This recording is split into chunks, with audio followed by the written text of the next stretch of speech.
This morning, I have for you 4 different stories about Trump supporters winning small legal fights. In the first story, Owen Schroyer of InfoWars was groped by a woman at an event, and she said, "Arrest me." Well, guess what? She got arrested and charged with sex abuse. Apparently, I believe she pled not guilty, and she was convicted. 5 days in jail probation. There's some interesting tidbits in the story, so we'll go through this, but I have a couple other stories. A woman who threw a drink at Matt Gaetz pled guilty and is facing a year in jail. A man was arrested at an Elizabeth Warren event after threatening protesters in MAGA hats. And lastly, Brian Karem, the guy who is shouting things at Trump's, it's a complicated story. At the White House summit, there were some back and forth between Trump supporters and the press, but then Brian Karem of CNN and Playboy shouted, "Why don't we go outside?" or something to that effect to Sebastian Gorka, who said, you're threatening me on the Rose Garden. Well, this guy just got his press pass suspended. And what does he do? He says, he plays the, it's because Trump doesn't like me asking hard questions. No, dude, maybe it's because there were guests invited to the White House, and you as a member of the press shouldn't be shouting things at them like, "Let's take it outside." I don't care who the guests are. I don't care if they're heckling you. They shouldn't be, for sure. There were people in the crowd, saying things. They shouldn't. But even if they do, the press should not be heckling back. But let's start with the first story. Woman found guilty of sex abuse during InfoWars interview. This is actually, I'm surprised. Apparently there was like some kind of strategy to plead to simple assault, but she grabbed this InfoWars reporter's privates and squeezed, and I guess they were able to prove it to a judge. Now here's what I'm gonna do. It is a short story. Before we get started, head over to youtube.com/subversenews and subscribe. We're setting up new channels. This is where you can go for straight news. That it's editorially independent from the content I produce, but of course I am one of the principal owners of Subverse. We recently broke my understanding is some kind of regulation crowdfunding record. We raised over $1 million in 22 hours. With your support, it is greatly appreciated, and this is where you can find it. So as much as many people might not like the fact that Tim Pool is a journalist and produces journalism, there is a dedicated channel just for that. So go subscribe, youtube.com/subversenews, and expect awesome things. I am working on the van. It's done, but I need some modifications, and I will be, first things first, going to the border and doing some on-the-ground field work, as well as continuing this show. But let's read the news. From Subverse. On January 21st, Owen Schroyer, a video producer for the website InfoWars, accused a Women's March protester of touching him appropriately. I think they mean inappropriately. Subverse. Get a copy editor. While recording an interview at the DC demonstration. Police later charged Isabel O'Shaughnessy, 21, with misdemeanor sex abuse after Schroyer reported the incident on January 23rd. The criminal complaint issued by Schroyer states that while he was in the midst of an interview, the woman grabbed and squeezed his genitals. Shortly after the incident occurred, Schroyer posted a tweet including a video of the incident stating, "Here is the moment I was sexually assaulted by a Women's March 2019 protester. She laughed about it. The crowd cheered. The police did nothing." The local police told the Washington Post the university student surrendered to law enforcement the following Wednesday after Schroyer pressed charges that resulted in an arrest affidavit. O'Shaughnessy told police that she had inadvertently brushed up against him. "Nice try. It's on camera. They were filming the whole thing." And that Schroyer misinterpreted her comments during the emotionally charged situation. O'Shaughnessy claimed that she was being sarcastic in the video where she states that she was engaging in the act. Court documents indicate that on January 30th, O'Shaughnessy initially pled not guilty, which brought the case to trial.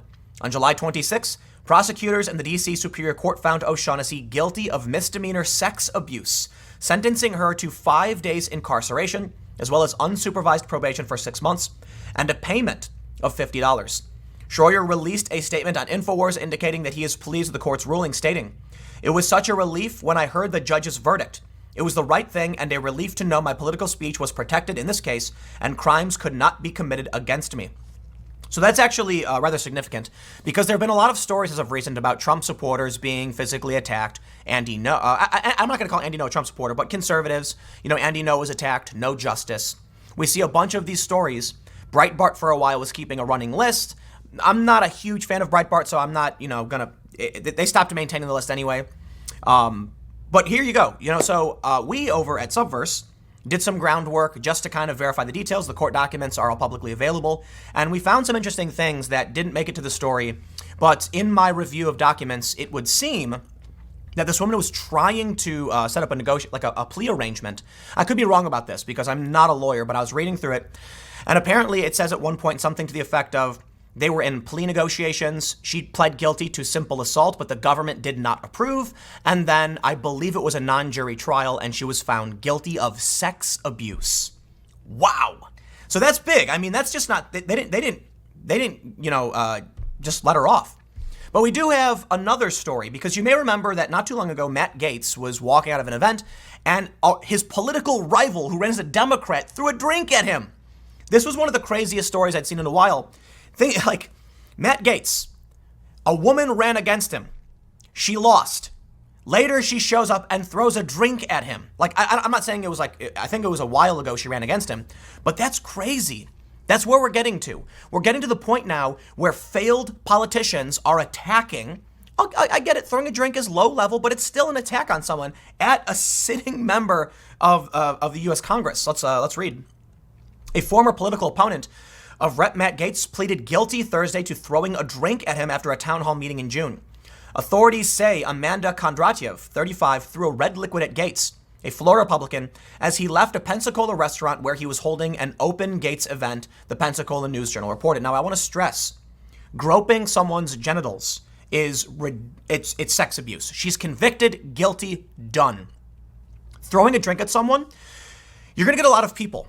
And you see this on Reddit, you see this on Twitter, where they're like, oh no, someone threw a drink at you. Liquids can be dangerous, man. Okay, a milkshake isn't dangerous. Unless someone's like severely, allergic to dairy, yeah. I read a story the other day about like kids at a school threw bananas at a teacher who was allergic, and she went to anaphylactic shock. You never know what's gonna happen, okay? What if she has a milkshake, and she throws it at Matt Gaetz, and he's allergic to dairy, and he goes into anaphylactic shock? It's rare. It's unlikely. I get it. The intent of throwing a milkshake is to humiliate. What happens when someone puts concrete in a milkshake so that it can burn you? That's what the police said, in at least one circumstance. They believed they saw concrete, and a witness told them as such. We don't know if it's actually true, but the police said it was. What if someone actually has something that looks like water, and it's actually some kind of acid or corrosive substance? This is why you can't tolerate people throwing anything at anybody, no matter what it is. Even if it's a drink. You might say, oh, it was just a drink, so what? So what they're doing is telling you you're not safe. That if we wanted to, we could throw a corrosive substance in your face. And it only takes a few seconds to permanently destroy the face, the skin of somebody. Just a simple splash. And we've seen these kind of attacks on the rise in the UK, mostly as like honor, incidents or whatever, like a religious thing. Or cultural, I have no idea. But let's read a little bit more. It's a short story. They say, clearly it takes, this is from Rep. Gaetz. Clearly it takes more than a drink to slow down our great team, Gaetz tweeted after the incident. We are always thankful to the brave law enforcement officials who keep everyone safe at our events.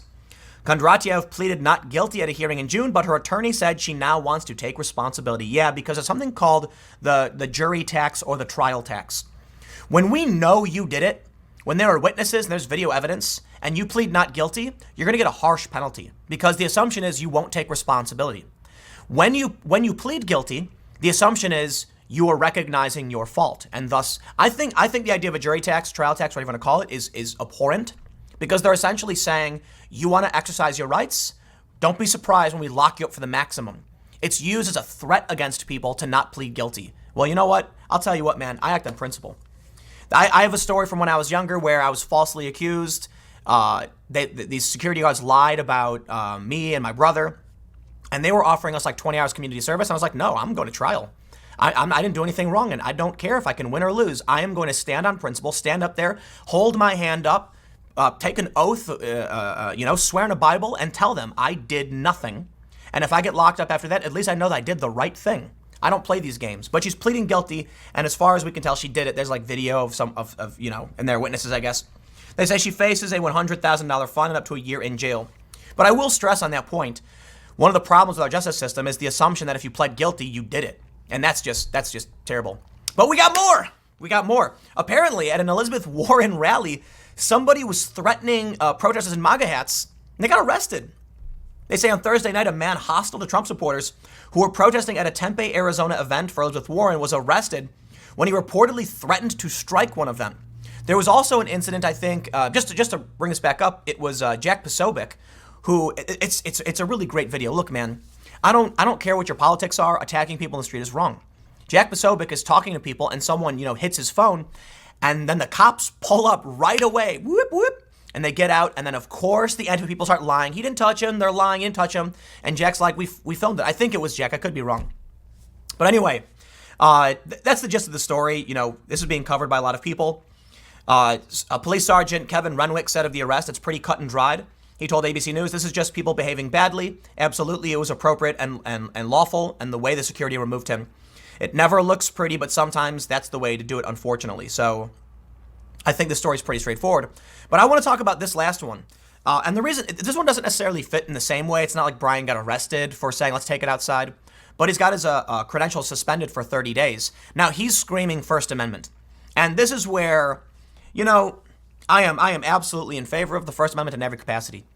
But look, man, Brian Karem shouted at Sebastian Gorka, why don't we take it outside or something like that. Gorka got in his face and said, you're not a journalist, you're a punk, and walked off, and people cheered for him. Brian Karem gets his credentials suspended. He's claiming now that it's because, he was asking Trump hard questions. But the White House wrote that Karem failed to abide by basic norms of decorum and order on July 11th, Karem said. The letter further suggested that Karem had been rude to Gorka, a guest of the president. 100%. Listen, these journalists, even if being heckled, do not have the right to start yelling at guests of the president. Okay, look, by all means, do it, okay? Actually, let me take that back. You absolutely have the right to do it. No, for sure. You can be in the White House as a journalist and you can yell whatever you want at whoever you want. But don't be surprised when they take your press pass away, right? That's a privilege, not a right, to have access to the press pen. It is interesting in that the White House is extremely secure, but for obvious reasons. So imagine if the president invited, foreign emissaries of some sort, and a journalist didn't like him and started yelling at him. That's you can't do that. Here's the thing. Brian Karem is going to play the anti-First Amendment move. Even if that's true, let's say his argument is they're claiming something that happened 21 days ago. I'm there every day. If this was an issue, it should have been brought to my attention long before now. I know what they say the issue is, but that's not the real issue, or they could have talked to me at any point in time prior to now. As a matter of record, they never spoke to me once about it. Okay, I will say, they probably should have suspended his press pass immediately and said, you can't do that, you're being suspended. They did wait 21 days, which is interesting. However, it sometimes takes that long to get approval to make a move like this. I'd be willing to bet, I'd lean towards the probability that after he did it, somebody went to, up the chain of command, administratively, not like the literal U.S. chain of command, where they're like, should we do something about this? Let me pass it up to the bosses and see what they think. We have to get approval, blah, blah, blah. And it took a couple weeks. And they went through it and they said, yeah, I think we should suspend the guy. And they did. And now he's going, why did it take so long? Because it's the government? Because the government takes this long? Because it's not just like Trump snapped his fingers and said, get out of here. It's because somebody at a lower level passed it up. That's likely. But I'll also say this. Don't give them an excuse. Look, if you're really concerned about Trump trampling on the freedom of the press, don't shout things and threaten guests of the president. Let's say they didn't have any intention of getting rid of him until he asked a tough question. Well, they were sitting on this because it's your fault. If it was true that Trump is removing him because of his tough questions, then I think Trump is in the wrong, absolutely. But what's the argument we have? The dude literally yelled a veiled threat to Gorka. He said, why don't we go outside? We'll have a discussion about it, or something to that effect, and then said, I just wanted to talk. No, dude, we know what let's take it outside means. You're not fooling anybody. Of course, the people who are in the tribal left who are going to defend him and say Trump is going after the First Amendment, they're going to pretend like they really believe it. I'm just sick and tired of the fake BS, right? Look, Brian, you can't go to the White House, shout at guests, and then get mad when they suspend your press pass for whatever reason. You gave them the opening. You created the attack vector. And it doesn't matter what the real reason is. I'm not a conspiracy theorist. The only thing we have to go off is Brian Karem yelled at Trump's guests. White House suspends his press pass. Arguing that it was 3 weeks later literally means nothing. It has no bearing on anything. Yeah, the government moves slow sometimes. It reminds me of this thing, I think it was like Bill Maher.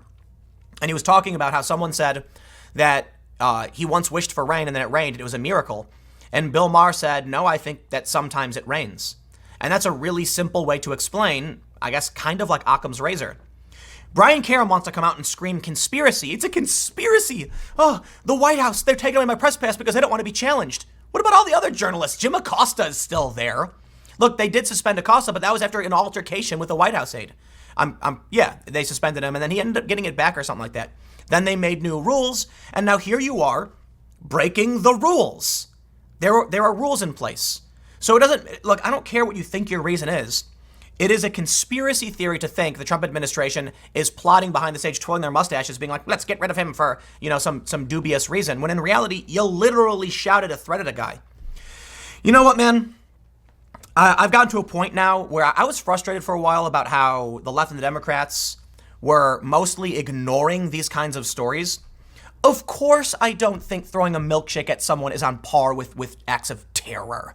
Of course, to an extent, right? Like when you have a guy who shows up with a weapon at a facility for some reason, or at a church or a synagogue, of course that's nightmarish and dystopian and needs to be stopped. Who's arguing for those things? Nobody. Not one conservative I know is saying, hey, that was great. No, none. They're all saying, oh my God, it's terrible. And we recognize it. And completely independent of all of those things, including Islamic terror, we have low-level nuisance, mischief, and violence. And we condemn it. It's bad. And the media, the left, they ignore this kind of stuff, even when it gets as crazy as what happened in Tacoma. And you know what? For a while, I was really frustrated, but now I'm just kind of like, yep, another day, another dollar, right? Same old for the media. They're going to put out the news that makes the money for them. They're going to put out the Orange Man bad stories. But then I'll tell you this, and I mean this sincerely, as much as many of these weird regressives don't want to accept it. My friends, regular old run-of-the-mill Democrats, are straight up saying, I don't know who I'm going to vote for. Bill Maher last night saying, Obama's not woke enough anymore? The Democrats have gone nuts. It's just, look, I was once told I have the unfortunate privilege of being ahead of the market. And that's true. Not just technologically, but also factually.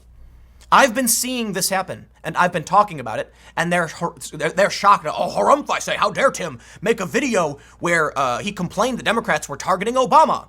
That's a right-wing talking point. Keep telling yourself that. Keep telling yourself that Obama, who has, I guess according to Bill Maher, 97% approval rating among Democrats, is the bad man, and his policies were bad. They literally attack him on stage. They ignore these stories. I assure you, people are recognizing it. Now, I don't know what's going to happen come election time. I really don't.